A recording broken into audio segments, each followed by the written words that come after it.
David Letterman, 78, is now speaking out about one of the most notorious rivalries on late-night television, the long-standing hostility between him and Jay Leno. Their battle, which included on-air insults and backstage betrayals, influenced television itself. Letterman is now disclosing the true behind-the-scenes events. Come along as we reveal the truth about the conflict that permanently altered late night. After decades of late-night warfare, there was a truce. David Letterman had to be at the top of his game all the time for many years. Even when his guests were obviously not amused, he had to make them laugh as the host of The Late Show on CBS. Even on his bad days, he had to maintain his sense of humor. To keep his ratings up over the years, he did a lot of things he didn't particularly appreciate. And he always did things with a sly sense of humor and a smile. He's thinking back on his career now that he's retired. I should have a solid response for the question, where do I feel like myself? The adjunct issue now arises. In show industry, and his typically clean-shaven image has also been replaced with a large beard. You do this how often? In an interview with the New York Times, David Letterman said he has been thinking back on his days at CBS, adding that he doesn't particularly miss late-night TV. How often does a guy walk in and say, I need to shave my entire face? Additionally, Letterman revealed that, looking back, he came up with a concept to encourage rivalry between him and Jay Leno, another late-night host. I know I gave in to the pressure of the rivalry that developed between Jay and me, he said. It was undoubtedly being fueled by a part of him. Something about him seemed strange to him. It was either a personality illness or a weakness in the character. It must feel a little crazy to look back on a career that was in the public eye for 33 years and not have any regrets. A pivotal point in David Letterman's professional life. Welcome to WatchMojo.com, where we will be examining David Letterman's career today.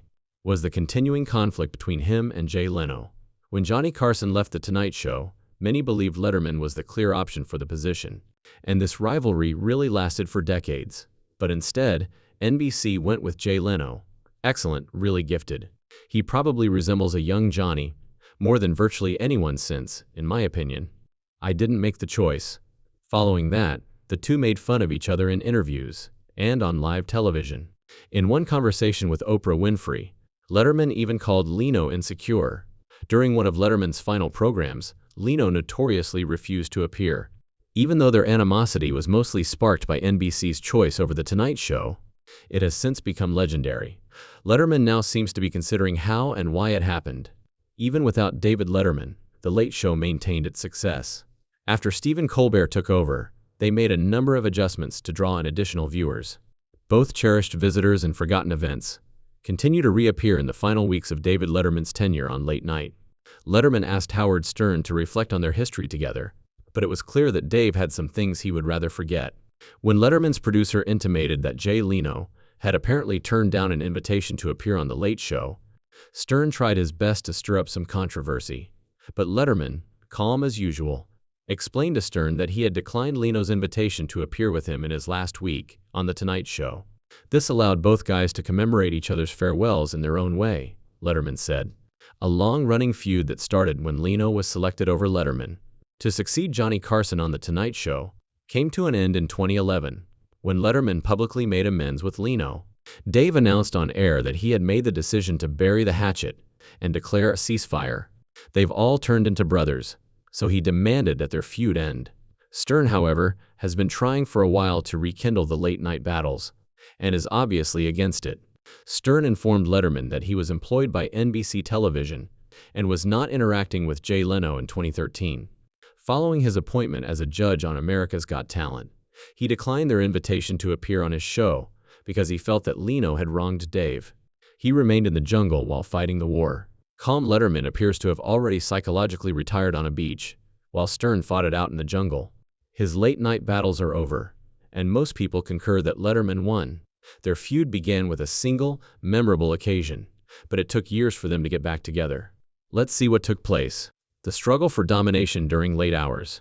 Johnny Carson shocked everyone in 1991 when he announced that his extraordinarily successful tenure on The Tonight Show will come to an end in just 1 year, during the NBC affiliate's management meeting, held at Carnegie Hall in New York City.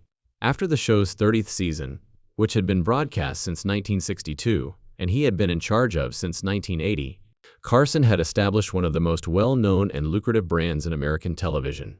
According to reports, Carson and NBC had a strained relationship despite their success. By openly declaring his departure without informing the network, the elderly personality appeared to be expressing his displeasure with the network once more. He made a surprise appearance on Late Night with David Letterman a few hours later for a cordial chat, which some saw as a symbolic handover. 2 weeks later, though, NBC revealed that Jay Leno, who had been Carson's guest host since 1987, rather than David Letterman, would succeed Carson. Although this decision was announced 2 weeks after Carson's retirement, it was said to have been planned for a long time, mainly by two senior executives in NBC's entertainment division, John Agaglia, the president of NBC Enterprises, and Warren Littlefield, the president. Indeed, on May 16, 1991, in NBC's Burbank offices, Leno and his manager, Helen Kushnick, had already inked a contract with the network that assured them of The Tonight Show as soon as Carson resigned. Due to Littlefield and Agaglia's desire to travel to New York City in order to personally inform Letterman, the announcement of Leno as Carson's replacement was postponed by 2 weeks. The network did this as part of their attempt to mend their relationship with their 12:30 a.m. host prior to announcing the news in a press release. For example, Leno's remarkable 4.6 million household ratings on the evenings he covered for Carson over the previous 6 months were nearly equal to the show's total viewership at that time, but his following was younger and more varied than Carson's. In addition, Letterman's show was performing exceptionally well at 12:30 a.m. and earning between $20 and $30 million a year. All contributed to NBC's decision to retain Letterman in his position and select Leno as Carson's replacement. The American cable network A&E, which is partially owned by NBC's parent company General Electric, began broadcasting late-night repeats in 1991, 7:00 p.m., Monday through Friday.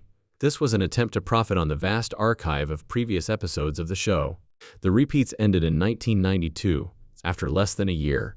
Letterman frequently voiced his displeasure with the situation on television, and the syndication contract was struck without his knowledge. He felt that the value of NBC's nightly first-run shows was decreased by cable's 5 nights a week of earlier evening reruns. He was worried that if viewers could watch repeats earlier, they might not want to stay up late for the initial run programs. The syndication run was shortened due to Letterman's protests, and it wasn't tried again until after he left NBC. When Jay Leno was chosen to host The Tonight Show in 1993, Letterman, who had hoped to take over the show after Johnny Carson retired, moved to CBS. Carson had long considered Letterman his legitimate heir. Therefore, this action went against his desires. Letterman announced his shift in January 1993, according to CBS Senior Vice President Peter Lassally, who had produced both of them. Conan O'Brien, who was then a writer for The Simpsons and had previously worked for Michaels on Saturday Night Live, was chosen by Lorne Michaels in April to replace Letterman. On September 13th of the same year, O'Brien changed the moniker to Late Night and began hosting a new show in Letterman's old-time slot, immediately following The Tonight Show. NBC asserted their intellectual property rights to a number of the most popular late-night shows when Letterman left. For his CBS program, Letterman swiftly adapted to these constraints. Under the moniker CBS Mailbag, the reader mail section persisted, while late-night regular Larry Bud Melman continued his pranks under the alias Calvert DeForest. The in-house band, which was now permitted to employ horns, was also unable to maintain the moniker World's Most Dangerous Band. Therefore, it was renamed to Hal Schaffer and the CBS Orchestra. Schaffer came up with the name CBS Orchestra, which CBS authorized and retained the rights to even after Letterman resigned in 2015. In May 2026, CBS has chosen to retire the Late Show brand and end The Late Show with Stephen Colbert. In Late Night, they explained that the choice was made solely for financial reasons against a difficult background. Colbert was described as irreplaceable by CBS, which also made it clear that the show's cancellation had nothing to do with the show's performance, substance, or other issues at CBS parent company, Paramount. And after the late-night fight started, Dave's career started to attract memorable moments. Let's explore his most bizarre experiences. The wildest encounters of David Letterman. In 1989, Letterman was anchoring NBC's Late Night when Oprah Winfrey appeared as a guest on his show. The two got into a 16-year dispute after that appearance, Winfrey subsequently told Letterman that the harsh tone of their 1989 interview was the root of the dispute, saying it was so painful that she didn't want to experience it again. When Winfrey appeared on CBS's Late Show with David Letterman in December 2005, what Letterman jokingly called the Super Bowl of love, it appeared as though this dispute was over. Additionally, Winfrey and Letterman collaborated on a Late Show promo that was shown during CBS's February 2007 Super Bowl coverage. They were shown watching the game together while seated on a couch in the promo. Winfrey, whose show was filmed in Chicago, donned a Brian Urlacher jersey, while Letterman, who was born in Indianapolis, wore a Peyton Manning jersey because the game pitted the Chicago Bears against the Indianapolis Colts. Letterman first appeared on The Oprah Winfrey Show on September 20, 2007, at Madison Square Garden in New York City. 3 years later, they made another appearance in a late-night promo for CBS's coverage of the Colts vs. New Orleans Saints Super Bowl. Winfrey was sitting between Letterman and Leno on a couch this time. The retired number 70 jersey of Art Donovan, a regular guest on Letterman's show and a member of the Colts Hall of Fame, was worn by Letterman. Letterman came up with a concept for this appearance. In order to meet Winfrey and Letterman at a living room set built up in the theater's balcony where they filmed their promo, Leno disguised himself and sneaked into the Ed Sullivan Theater during the Late Show's February 4th taping in New York City on an NBC corporate jet. When Winfrey and Letterman discussed their disagreement in an interview on Oprah's Next Chapter in January 2013, Winfrey revealed that she had a bad experience when she first appeared on Letterman's show. Letterman apologized, unable to recall the incident, because to the Writers Guild of America strike in November and December of 2007, the Late Show was not broadcast for 8 weeks. Letterman's program was able to return in January 2008 because his production firm, Worldwide Pants, was the first to enter into a separate arrangement with the WGA. He surprised the audience by sporting a new beard on the first episode back, signifying his support for the strike. In the January 2008 episode, he shaved off his beard. Letterman's TV show featured 2 intimate jokes about Sarah Palin's daughter, who was never identified, on June 8 and 9, 2009. According to one of the jokes, MLB player Alex Rodriguez had knocked up Palin's daughter. While her older children were not present at the game, Palin was in New York City with her daughter Willow, who was 14 at the time. However, it was her 18-year-old daughter Bristol who was pregnant. This made it difficult to determine whose daughter was the subject of the joke. Palin said in a statement posted online that she doesn't think Letterman would ever have the audacity to say such things about another person's daughter, and called the laughing that resulted from such offensive words made by a 62-year-old male celebrity toward a 14-year-old kid disgusting. Letterman responded to the criticism on his June 10 show by stating that the jokes were meant to be about Bristol, the 18-year-old daughter, whose pregnancy as an unmarried teen had caused some controversy during the 2008 U.S. presidential election. Letterman said Palin would never make jokes about having sex with a 14-year-old girl, and that those jokes were not directed at her daughter. His remarks did not, however, quell the public outrage. In a statement supporting Palin, the National Organization for Women noted that Letterman had only provided a partial apology. Letterman brought up the situation again on his show when it was still a big topic, apologized for the error, and specifically for the 2 children involved, Willow and Bristol, as well as for the governor and her family and all others who were offended by the joke. Letterman never expressly apologized to Rodriguez, who also demanded an apology for the suggestion that he was a child abuser. On a website frequented by al-Qaeda sympathizers, an Islamist militant reportedly threatened Letterman on August 17, 2011, asking American Muslims to kill him for joking about the death of al-Qaeda leader Ilis Kashmiri, who was killed in a drone strike in Pakistan in June 2011. Letterman dismissed the threat in his August 2021 show, saying that State Department officials were investigating. They weren't playing around. Even though there was an electronic trace and they were interviewing and probing, everyone knew it was Leno. Even though it was obvious that Johnny Carson wanted to hand The Tonight Show over to Letterman, NBC decided to replace Carson with Jay Leno. Despite his breakup with NBC, Letterman maintained a close relationship with Carson. 3 years after switching to CBS, HBO produced a television film titled The Late Shift, which was based on a book by New York Times reporter Bill Carter that described Letterman and Leno's competition for The Tonight Show hosting job. Later on, Carson appeared on Letterman's show as a guest. His final TV appearance occurred on May 13, 1994, when he shocked everyone with a top 10 list section during a late-night show episode shot in Los Angeles. It was discovered at the beginning of 2005 that Carson occasionally gave Letterman gags, which Letterman would then incorporate into his monologue. Carson really enjoyed it, said Peter Lasley, senior vice president of CBS, who had produced both. Letterman would often imitate Carson's characteristic golf swing after he finished one of his jokes. Carson wrote all of the opening monologue jokes for the first performance following his death as a tribute to him. Carson always believed that Letterman, not Leno, was his legitimate heir, according to Lasley. Some of Carson's iconic segments, such as Stump the Band, The Week in Review, and Karnak the Magnificent with Paul Schaffer as Carrack, were occasionally used by Letterman in the early days of The Late Show, occasionally calling Carson as a courtesy to get his blessing. The crazy events attracted attention, but they also helped him succeed in the end. Let's examine the route that led him to the pinnacle. Letterman's path to Major League Baseball. Letterman began his career as a radio talk show host on WTS shortly after graduating from Ball State. He also worked as an anchor and weatherman at the Indianapolis TV station, WLWI, which subsequently changed its name to WTR. He became somewhat well known for his distinct on-air persona. It included forecasting hailstones the size of canned hams and praising a tropical storm on becoming into a hurricane. Letterman occasionally provided weather reports, including high and low temperatures for fictional cities. At another point, he pointedly blamed shady political practices for the disappearance of the state line between Indiana and Ohio, which had been inadvertently omitted from a satellite photograph. Along with hosting a late-night show called Freeze-Dried Movies and hosting a Saturday morning discussion show called Clover Power, where he interviewed 4-H members about their projects, he also starred in a local children's show. As a Petro reporter for ABC Sports, delayed coverage of the Indianapolis 500 in 1971. Letterman made his first appearance on a national broadcast.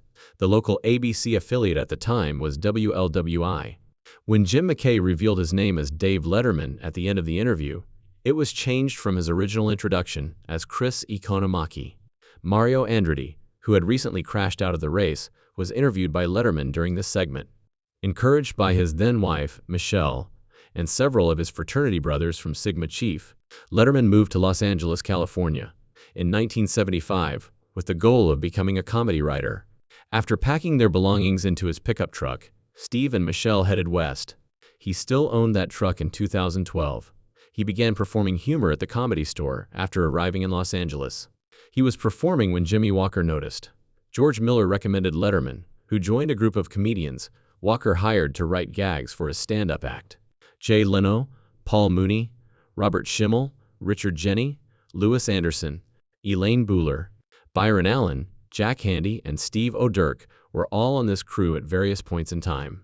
The Starland Vocal Band Show, a 6-week summer series on CBS, included Letterman as a regular and writer by the summer of 1977.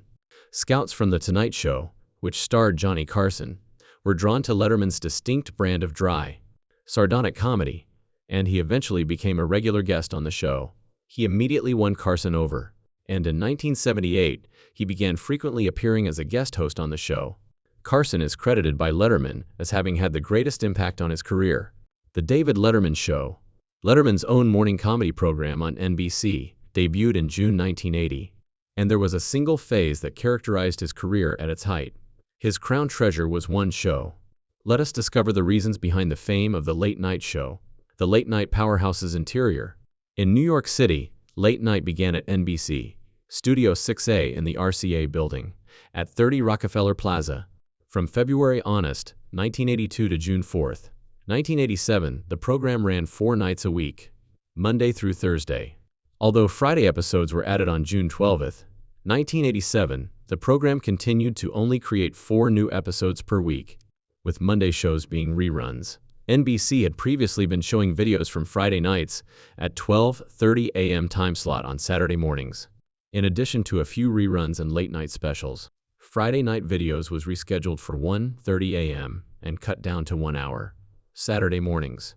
The Tonight Show, starring Johnny Carson, was rescheduled from 11:30 p.m.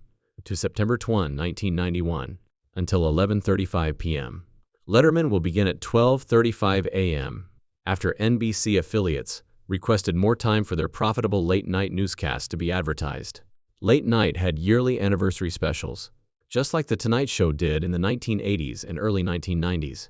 Mel Marco, the head writer, Letterman's manager Hal Gurney, an experienced TV director, Jack Rollins, the executive producer, and a group of young writers, mostly in their early 20s, as well as the more seasoned 27-year-old Steve O'Donnell and 29-year-old Jim Downey, who had worked on Saturday Night Live, were among the team that helped launch Late Night.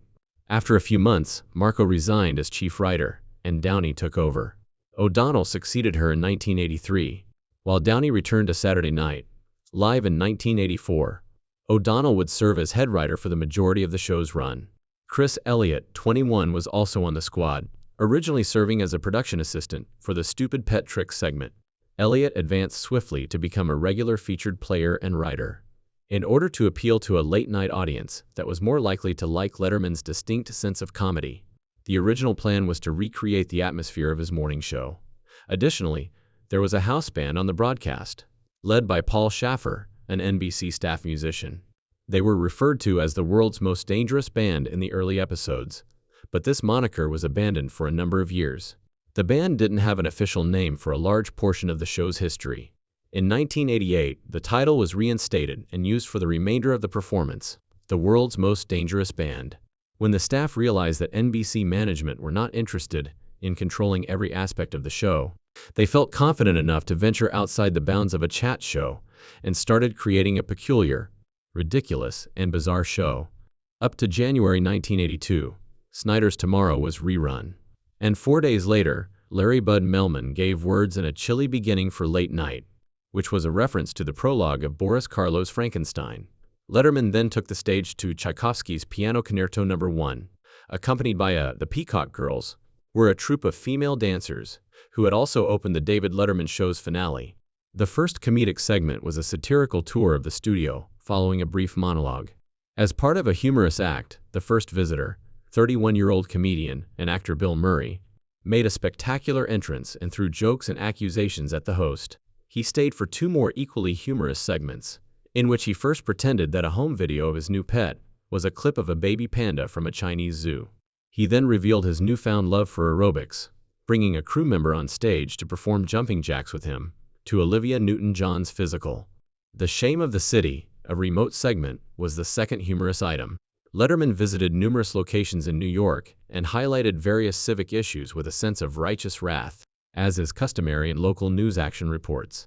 Don Herbert, popularly known as TV's Mr. Wizard, was the second guest. At midnight, a young comic named Steve Fessler read the script for the little-known Bela Lugosi movie, Bowery, to close off the event. After baseball veteran Hank Aaron finished his Letterman interview part on the third night, a camera followed him backstage, where TV sports commentator Al Albert spoke with Aaron about the interview's outcome. "It was awkward and odd," he said.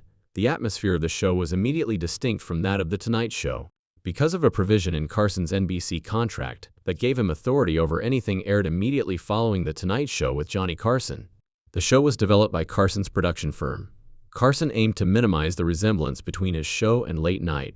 In actuality, the production firm, not the network, set the most of the guidelines and restrictions on Letterman's actions. It was forbidden for Letterman to have a sidekick like Ed McMahon. Additionally, Doc Severson's horn section was too good for Paul Shaffer's band. Additionally, he was informed that he was not permitted to invite legendary performers who frequently appeared on Johnny's show, such as Buddy Hackett, George Burns, and James Stewart. In order to minimize guest overlap, Tonight had relocated to Hollywood, while Late Night was shot in New York. Furthermore, Letterman was expressly instructed not to replicate any of the iconic segments from Johnny Carson's Tonight Show, including Karnak the Magnificent and Stump the Band. Carson also requested that Letterman's opening monologue contain less topical humor. Eaner Entertainment Television purchased the Late Night with David Letterman syndication rights in November 1993. Reruns of whole episodes from various years were broadcast by the network 5 days a week. Following that, the reruns were aired by Trio Popular Arts Television, which was owned by NBC and Vivendi Universal Entertainment, from 2002 until the channel's closure in 2005. During 1992-1993, Good Times Entertainment sold a number of shows. However, these episodes were not published with the opening and closing pieces of the series theme. Since Good Times filed for bankruptcy in 2005, and its assets are now owned by Gaiam, which typically doesn't distribute general interest programming, there are currently no plans for a DVD release. Through a licensing agreement between NBC and Worldwide Pants, Letterman established his own YouTube page in February 2022 to commemorate the 40th anniversary of the premiere of Late Night. The channel included snippets from Letterman's late night and early morning shows, as well as his subsequent late show programs. When network executives, especially NBC president Fred Silverman, found out that the comedian was being courted by a first-run syndication business, they continued to respect David Letterman even after his NBC morning show was canceled in October 1980. Only 18 weeks after it began, NBC gave him a deal to take a year off and guest host The Tonight Show, which featured Johnny Carson on multiple occasions, for $20,000 per week, or $1 million for the entire year. After much wrangling, NBC and Carson reached a new contract agreement earlier that year, in May, which among other things gave the powerful host authority over the time slot immediately following The Tonight Show, from the end of 1981 to the late fall of 1980. During his one-year holding contract with NBC, Letterman appeared 5 times as a guest on Carson's famous show, while the network readied the studio for a new project. He also guest hosted 22 episodes of The Tonight Show. The debut of Late Night with David Letterman was then announced on November 9, 1981, by NBC, Carson's production business, Carson Productions, and Letterman's own new production company, Space Age Meets Productions, which would later become Worldwide Pants Incorporated. This program was scheduled to premiere at 12:30 a.m. in early 1982, time frame from Monday through Thursday, with occasional Friday specials, all aimed at young men. The network thought there wasn't enough late-night programming for young men, so it tried to draw them in. As a result, the new program took the place of Tom Snyder's Tomorrow Coast to Coast broadcast at 12:30. Snyder, already dissatisfied with the adjustments he had to make to Tomorrow, rejected NBC's initial suggestion to move his show back an hour and ended it instead. On December 17, 1981, Tomorrow's final first-run episode aired,